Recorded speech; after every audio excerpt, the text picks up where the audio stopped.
NATO accused of planning maritime blockade against Russia, Moscow is raising alarms over what it calls NATO's growing naval ambitions in the Baltic and Arctic regions. According to Russia's ambassador to Norway, Nikolay Korchunov, the alliance is aiming to assert unprecedented control over these waters. In an interview with RIA Novosti, Korchunov described NATO's ongoing military exercises as a step toward putting the Baltic-Arctic region on a barrack-like footing. He claimed these maneuvers are designed to restrict freedom of navigation and violate established international law. The ambassador warned that NATO is reportedly exploring plans for a partial or complete naval blockade of Russia. He also highlighted coordinated efforts by countries such as Norway, Sweden, and Finland to enhance military mobility.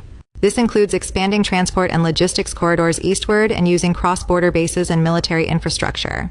These developments, Korchunov argued, heighten regional tensions and pose a direct threat to Russia's national security, prompting Moscow to consider countermeasures.